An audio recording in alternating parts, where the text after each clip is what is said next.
जनसंवाद न्यूज, सत्य आणि विश्वासाची बातमी। उल्हासनगरमध्ये बोगस जन्म प्रमाणपत्र प्रकरणावरून राजकीय वातावरण चांगलंच तापलं आहे।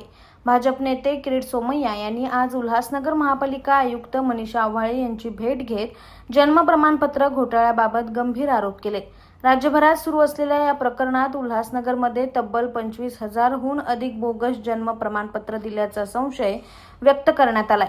मुख्यमंत्री देवेंद्र फडणवीस यांनी या प्रकरणाची गंभीर दखल घेत SIT स्थापन केली असून आता या प्रकरणाच्या चौकशीसाठी उल्हासनगर महापालिकेतही स्वतंत्र समिती नेमली जाणार असल्याची माहिती समोर येत आहे। अनेक महापालिकांमध्ये जन्म प्रमाणपत्र घोटाळा सुरू झाला आहे। मुंबई महापालिकेसाठी मुख्यमंत्र्यांनी SIT बनवली आहे। 20,000 बेनामी जन्म प्रमाणपत्र मुंबई महापालिकेने दिले आहेत। आता MMR मुंबई महानगर परिसर व पुणे नाशिक येथे माझे दौरे सुरू आहे। मंगळवारी मी पुण्याला जाणार आहे। या इथल्या पण सगळ्या महापालिकेत जुन्या रजिस्ट्रेशनच्या नवीनीकरणच्या नावाने मोठ्या प्रमाणात बोगस लोकांना जन्म प्रमाणपत्र देण्यात आले आहे। आज उल्हासनगर, कल्याण डोंबिवली आणि ठाणे महापालिकेचा दौरा आहे। या तिन्ही महापालिकेत मिळून किमान 25,000 बोगस जन्म प्रमाणपत्र देण्याची शंका आहे। असं जे महाराष्ट्रात आधी पहिल्या टप्प्यात आम्ही घोटाळे काढले, त्यात 55 ठिकाणी गुन्हे दाखल झाले, 10,000 आरोपी झाले।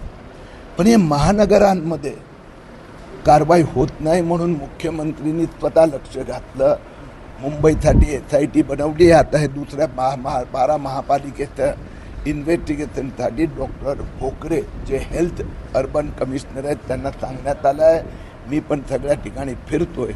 पुढच्या 15 दिवसात या 12 महापालिकेचं पण रिपोर्ट तयार होऊन कारवाई होणार।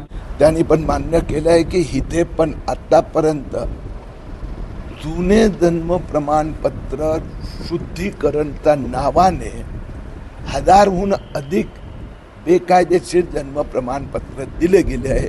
हे इथे उल्हासनगरमध्ये पण दिसतंय। आता त्याच्यावर त्यांनी इंटरनल समिती आता नियुक्त करणार आहे आणि 1 जानेवारी 2024 पासून जे पण अमेंडमेंटवाले जन्म प्रमाणपत्र दिले गेले आहेत, म्हणजे नवजन्म नाही, यांच्यासाठी ते कमिटी चौकशी करणार। संजय राऊत वेगवेगळ्या गोष्टी करत असतात। काल बकरी ईद, कुर्बानीचं त्यांच्या कामाख्या देवीची तुलना केली। आता ते बाबा महाराष्ट्राच्या लोकांनी उद्धव ठाकरे सेनेला कुर्बान केली वोट जिहादमुळे, तर त्याचं आम्ही काय करणार? म्हणून ज्या स्वतःचीच कुर्बानी झालेल्या यांच्या प्रश्नाकडे सगळे दुर्लक्ष। जनसंवाद न्यूज, सत्य आणि विश्वासाची बातमी। आजच सबस्क्राइब करून बेल आयकॉनला क्लिक करा आणि पहा ताज्या घडामोडींचा अचूक अंदाज आपल्या मोबाईलवर।